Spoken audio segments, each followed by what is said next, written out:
Salam pemirsa, pada tanggal 20 Februari 2025, pejabat Rusia menyatakan kesepakatan untuk melanjutkan dialog dengan Amerika Serikat mengenai berbagai isu strategis. Meski demikian, Rusia menolak keras pengiriman pasukan perdamaian dari negara-negara anggota NATO ke Ukraina. Sementara itu, Presiden Ukraina, Zelensky, mengungkapkan kesiapan negaranya untuk mencapai kesepakatan bersama Presiden AS mengenai investasi dan masalah keamanan, usai bertemu dengan utusan khusus Amerika untuk isu Rusia-Ukraina. Juru bicara Kremlin, Dmitry Peskov, menambahkan bahwa dialog antara Rusia dan Amerika Serikat juga mencakup pertukaran tahanan antara Rusia dan Ukraina. Namun ia menegaskan bahwa jika pasukan perdamaian yang dikerahkan berasal dari negara anggota NATO, hal tersebut akan menimbulkan risiko besar bagi keamanan Rusia. Usulan pasukan perdamaian dan kesiapan tempur. Perdana Menteri Inggris, Keir Starmer, sebelumnya mengusulkan pengiriman pasukan perdamaian dari Eropa ke Ukraina dengan jumlah yang tidak melebihi 30.000 personel. Usulan ini diajukan dengan syarat Amerika Serikat memberikan jaminan perlindungan terhadap pasukan tersebut. Di sisi lain, laporan dari situs pertahanan Spanyol pada tanggal 19 mengungkapkan bahwa meskipun terdapat pembicaraan damai antara Amerika Serikat dan Rusia, demi meningkatkan kemampuan tempur udara NATO, Angkatan Udara AS telah menempatkan 4 pesawat pengebom B-52 di Pangkalan Udara RAF, Fairford, Inggris. Pesawat-pesawat tersebut kini bergabung dengan kelompok pengendali serangan bersama Inggris untuk melakukan latihan dukungan udara jarak dekat secara bilateral. Komunikasi tingkat tinggi dan kontrol politik internal.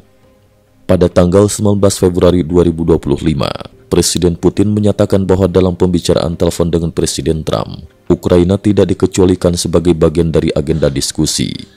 Namun, ia menekankan bahwa pertemuan informal yang hanya berlangsung singkat sambil minum kopi tidaklah memadai.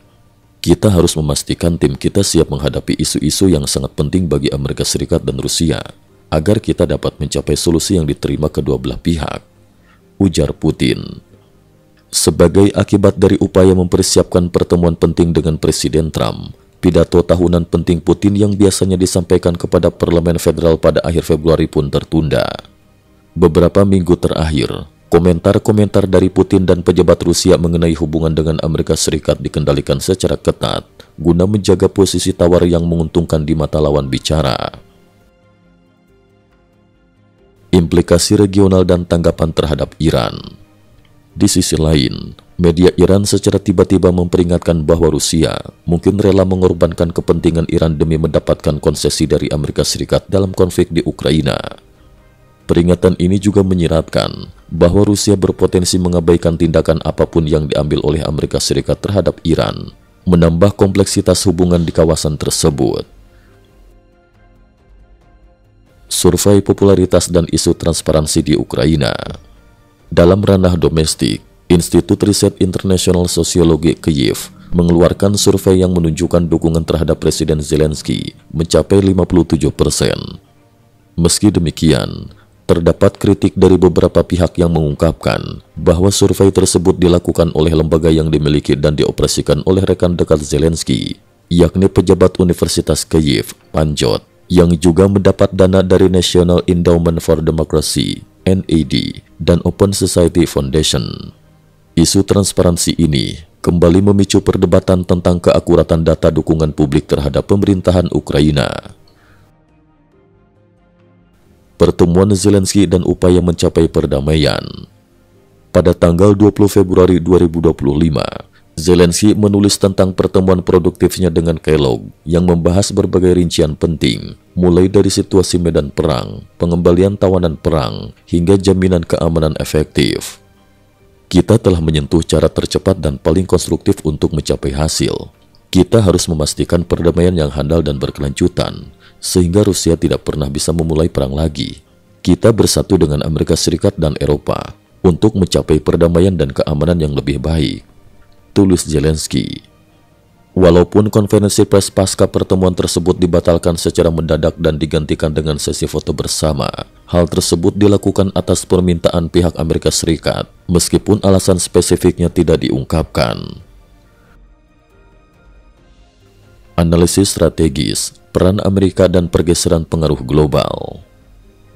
Seorang pengamat bernama Fang Wei mengemukakan bahwa penempatan tim Rusia yang mewah oleh Presiden Trump memiliki tujuan strategis, yaitu untuk membangun kepercayaan sehingga Rusia merasa aman.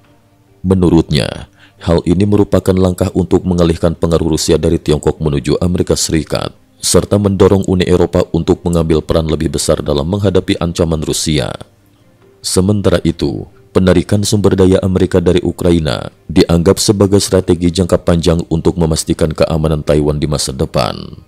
Meski terdapat pihak yang menentang kebijakan Ukraina yang diusung oleh Trump, belum semua informasi penting terkait hal tersebut diketahui publik. Perkembangan dramatis di Timur Tengah, Hamas dan pertukaran sandera Israel. Dalam kabar lain yang tak kalah mengharukan, pada tanggal 20 Hamas menyerahkan jenazah 4 sandera Israel yang ditahan sejak konflik antara Israel dan Hamas.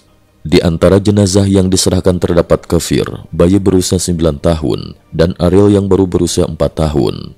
Ini merupakan kali pertama Hamas menyerahkan jenazah sandera. Proses penyerahan dilakukan dengan pengamanan ketat, di mana militan Hamas mengepung lokasi dan pada tahap akhir jenazah dimasukkan ke dalam mobil Palang Merah Internasional. Di perbatasan Gaza, warga Israel berkumpul meskipun hujan untuk memberikan penghormatan kepada konvoi tersebut. Di Tel Aviv, warga berkumpul di lapangan di luar markas besar pertahanan dan menyatakan keprihatinan mendalam, diiringi pernyataan Presiden Israel, Herzog, yang menyatakan, "Saat ini, perasaan duka dan amarah begitu mendalam, segenap bangsa merasa patah hati." Sebelumnya, pada November 2023, Hamas sempat mengklaim bahwa seorang ibu dan 2 anak tewas akibat serangan udara Israel. Meskipun klaim tersebut tidak disertai bukti dan belum dikonfirmasi oleh pihak Israel.